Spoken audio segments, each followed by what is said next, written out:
Hello दोस्तों, स्वागत है आप सबका IQ स्मार्ट पे। एक गांव था। गांव के सभी लोग बहुत ही खुश थे और गांव में वो सारी सुविधाएं थी जिन सुविधाओं की पूरे गांव वाले लोगों को जरूरत थी। सभी लोग बहुत ही खुश थे, उनके पास वो सब कुछ था जो वो चाहते थे।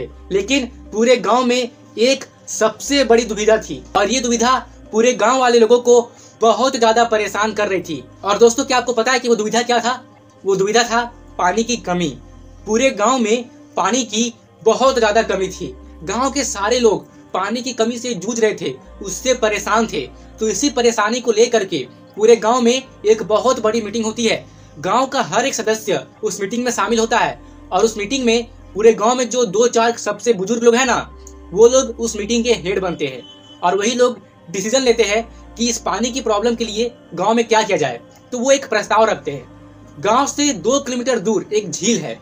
तो अगर इस गांव में जो हट्टे खट्टे लोग हैं, अगर वो झील से 2-2 बाल्टी करके पानी लाते हैं और गांव में जो सीमेंट की बहुत बड़ी टैंक भरी हुई है, उस टैंक में अगर वो पानी भर देते हैं तो इससे पूरी गांव की पानी की प्रॉब्लम सॉल्व हो सकती है। लेकिन 2 किलोमीटर दूर जाके बाल्टी ढो के पानी लाना और उसे सीमेंट के टैंक में भरना, ये काफी मेहनत भरा काम है और इस मेहनत को करने के लिए गांव का कोई भी सदस्य तैयार नहीं हो रहा था। पर फिर भी गांव के 2 एकदम लंबे चौड़े हट्टे कट्टे आदमी दीपक और राजू सामने आते हैं और वो उन बुजुर्गों को कहते हैं, हाँ, हम पूरे गांव वाले लोगों के लिए पूरे दिन भर बाल्टी से पानी लाएंगे और उस सीमेंट के टैंक में भर देंगे, जिससे कि पूरे गांव वाले लोगों को पानी मिलता रहेगा। लेकिन इसके लिए हम पैसे भी लेंगे। तो ये बात सुनने के बाद सब लोग राजी हो गए। चलो, थोड़ा बहुत पैसे देंगे लेकिन पानी तो मिलेगा। तो ये सोच करके डील पक्की हो गई। अब से अगले दिन राजू और दीपक सबसे पहले गांव में उठते थे और वो 2 किलोमीटर दूर जाते थे। उन्होंने 2 बड़ी बड़ी स्टील की बाल्टी खरीद रखी थी। वही लेके वो 2 किलोमीटर दूर जाते थे, गांव से झील से पानी भर कर लाते थे और गांव के जो सबसे बड़े सीमेंट के टैंक है ना, वहां पर पानी वो इकट्ठा करते थे। पूरे दिन भर वो यही काम करते थे। पानी लाओ, बाल्टी से पानी लाओ, पानी को ढोना, उस सीमेंट के टैंक में रखना और फिर वो शाम को घर आते थे। हाँ, तो इससे उनको पैसे मिलने लगे और वो बहुत खुश होने लगे। ऐसा लगभग 3 महीने तक चलते रहा। 3 महीने तक राजू और दीपक ने पूरे मेहनत से काम किया। वे हर दिन जाते थे, बाल्टी भर के लाते थे, 2 किलोमीटर दूर झील जाके पानी भरते थे। पता है ना कितना दूर है? और वहां से पानी लाकर वो टैंक भरते थे। लेकिन अभी 3 महीने बीत चुके हैं। तो दीपक एक दिन शाम को अपने घर में बैठे बैठे ये सोच रहा था कि मुझे पैसे तो तभी मिल रहे हैं जब मैं हर रोज बाल्टी ढो रहा हूँ, मैं बहुत ही कड़ी मेहनत कर रहा हूँ, तब जाके मुझे पैसे मिल रहे हैं। अगर मुझे कुछ हो गया, अगर मैं बीमार पड़ गया, तब तो मैं पानी नहीं ला पाऊंगा, तब मेरे पास पैसे कहाँ से आएंगे? चलो, अगर मैं मर ही गया तब पैसे कहाँ से आएंगे? अभी तो मैं जवान हूँ, मेरे पास पावर है, तो मैं बाल्टी ढो दे रहा हूँ। लेकिन जब मेरी उम्र बढ़ते जाएगी तब तो मैं इतना पानी नहीं ढो पाऊंगा, तब पैसे कहाँ से आएंगे? तो ये सब चिंता दीपक को सताने लगी। अब अगले सुबह होती है। अगले सुबह राजू तो काम के लिए निकलता है, लेकिन दीपक का कहीं अता पता नहीं है। दीपक गायब हो गया। अब ये देखकर राजू बहुत ही खुश हो रहा होता है कि दीपक गायब हो गया। अब कोई कंपटीशन नहीं है, अब सारा माल उसे मिलेगा, मेरा मतलब अब ज्यादा पैसा उसे मिलेगा। अब उसने क्या किया ना कि पानी लाने की चार्ज को बढ़ा दिया। अब गांव वाले लोग भी मजबूर है, थोड़े बहुत ज्यादा पैसे देंगे तो देंगे, लेकिन उन्हें पानी तो मिलेगा। और राजू के अलावा कोई गांव में ऐसा है भी नहीं जो कितना पानी ढोएगा और उस सीमेंट की टंकी में भरेगा। तो गांव वाले लोग मान जाते हैं, ठीक है राजू, हम तुम्हें थोड़ी बहुत एक्स्ट्रा पैसा देने के लिए तैयार है, बस तुम पानी लाते रहो। अब राजू हर दिन पानी लाने लगा, गांव की टंकी में भरने लगा और पैसे कमाने लगा। लेकिन उसे इस पैसे को कमाने के लिए बहुत ज्यादा मेहनत करनी पड़ती थी। और इधर दीपक, वो तो शहर चले गया है। शहर में उसने एक टीम बनाई है, बहुत से लोगों की टीम बनाई है। उसने 4-5 इन्वेस्टर्स को हायर किया है और 2-3 प्रोफेशनल को हायर किया है। उसने अपनी एक पूरी टीम को हायर कर रखी है और वो कुछ प्लान बना रहा है जिससे कि दीपक को फ्यूचर में मेहनत भी ना करना पड़े और उससे पैसे भी आते रहे। तो ऐसे ही करते करते पूरे 6 महीने बीत जाते हैं। अब दीपक अपनी टीम के साथ गांव में वापस आता है। अब गांव में वापस आने के बाद दीपक क्या करता है कि अपनी टीम को काम पे लगा देता है और उसकी टीम वापस से अगले 6 महीने के अंदर अंदर एक पाइपलाइन बिछा देती है उस झील से लेके गांव तक। तो पाइपलाइन क्या करता है कि झील को गांव से जोड़ देता है। अब इससे क्या होगा कि बस हमें नल खोलना होगा और पानी मिल जाएगा। अब दीपक क्या करता है, गांव में अनाउंस करता है, घोषणा करता है कि अब आपको साफ पानी, ध्यान से सुनिएगा, अब आपको साफ पानी 24 घंटे हफ्ते के 7 दिन मिलेगा। और आपको जो चार्जेस देने होंगे ना, वो राजू के चार्जेस से 75% कम होगी। अब मैं आपको एक बात समझा दूं कि राजू जो बाल्टी भर के पानी ढोता था ना, तो उस पानी में कुछ गंदगी होती थी और उसी गंदगी वाले पानी को गांव वाले लोगों को इस्तेमाल करना पड़ता था। हाँ, तो गांव वाले लोगों को शिकायत थी कि राजू की पानी में गंदा है, राजू का पानी साफ नहीं है। और राजू तो हफ्ते में सिर्फ 6 दिन काम करता है, मंडे से लेकर सैटरडे तक, संडे को वो रेस्ट करता है। और यहाँ पे दीपक ने क्या किया है कि राजू से 75% चार्जेस भी कम कर दिए हैं। 24 घंटे पानी आएगा और हफ्ते के 7 दिन पानी आएगा और वो भी साफ पानी आएगा।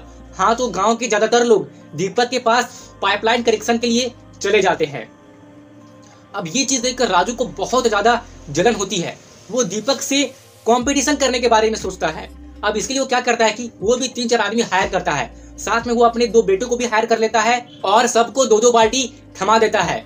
और वो उनसे कहता है, तुम लोग बाल्टी भर के पानी लाओ, तुम्हें भी तुम्हारा हिस्सा, यानी कि तुम्हें भी तुम्हारे हिस्से के पैसे मिलेंगे। और राजू अपने बेटों से भी कह देता है कि तुम लोग कॉलेज जाना और कॉलेज से जल्दी घर वापस आना, ताकि हमें ये काम करना है और इससे हमारे पास पैसे आएंगे। अब यहाँ पर राजू क्या गलती कर रहा है मैं आपको बता रहा हूँ। देखिए, राजू जो 1 महीने में कमा रहा है ना, उतने पैसे तो दीपक अभी 1 दिन में कमा ले रहा है।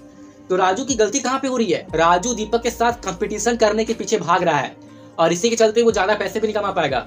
अगर उससे ज्यादा पैसे कमाने हैं और मार्केट में बने रहना है तो उससे कुछ इनोवेशन वाला काम करना होगा। जैसे कि दीपक ने यहाँ पे इनोवेशन वाला काम किया, उसने राजू के साथ बराबर कंपटीशन नहीं किया, उसने कुछ अलग सोचा और उसने पाइपलाइन बिछाया। हाँ, तो ये इनोवेशन हुआ। पानी तो मिल रहा है लोगों को, लेकिन अब पाइपलाइन से मिल रहा है, तो इससे तो इनोवेशन हुआ। लेकिन राजू अभी भी कड़ी मेहनत कर रहा है। वो 2 किलोमीटर दूर जा रहा है, वहां से पानी ढो के ला रहा है और टैंक भर रहा है। और यहाँ पे दीपक के मन में और भी बिजनेस वाला ख्याल आ रहा है। तो सोच रहा है ऐसे और भी बहुत सारे गांव हैं जहाँ पे मुझे पाइपलाइन बिछानी चाहिए और उनकी वाटर की प्रॉब्लम को दूर करनी चाहिए। तो राजू क्या करता है कि बहुत सारे गांव में जाता है और वहाँ पे पाइपलाइन कनेक्शन जोड़ देता है। अब इससे क्या हो रहा है, आप जरा इस बात को ध्यान से समझिए।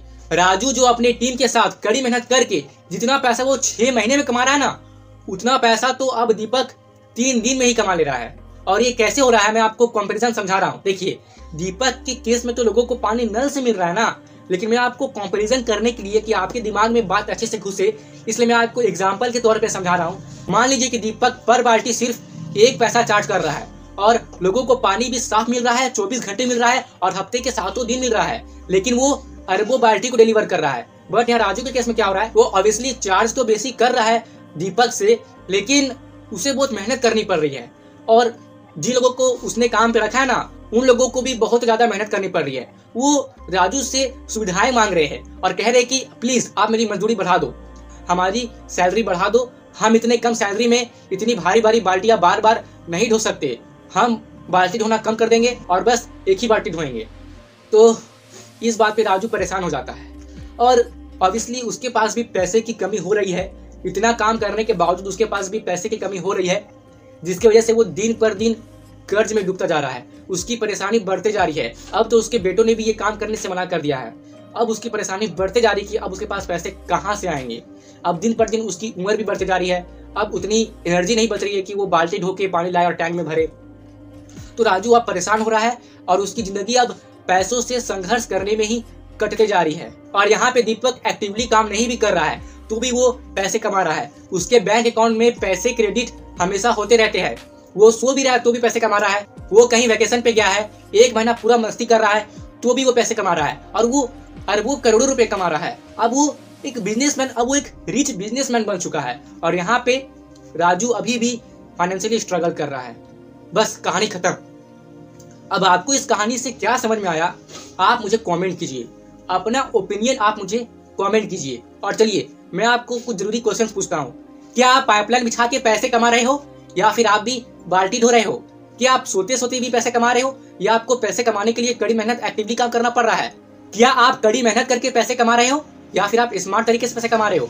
हाँ, तो इन तीनों क्वेश्चंस के आंसर आपको एक पेज पे लिखना है और उसकी फोटो खींच करके उस आंसर को आप मुझे इंस्टाग्राम पे और फेसबुक पे सेंड कर दीजिए। मैं जरूर आपके आंसर्स को पढ़ूंगा और आपको जेन्युइन रिप्लाई दूंगा। इंस्टाग्राम और फेसबुक की लिंक आपको डिस्क्रिप्शन बॉक्स में मिल जाएगी। और जब आप IQ स्मार्ट की इंस्टाग्राम और फेसबुक विजिट करोगे ना तो बस फॉलो भी कर लेना। और हाँ, वहाँ अपना आंसर जरूर सेंड करना। तो मैं उम्मीद करता हूँ कि आप यहाँ तक रुके होंगे। अगर आप यहाँ तक रुके हुए हैं तो आप मेरे लिए बहुत ज़्यादा स्पेशल है और आपके लिए रेगुलर बेसिस पर इंफॉर्मेशनल और वैल्यूबल कंटेंट लाना अब मेरे लिए बहुत ज़्यादा जरूरी हो गया है और मैं लाऊंगा भी। और यहाँ तक आपका रुकने के लिए सच्चे मन से बहुत बहुत धन्यवाद।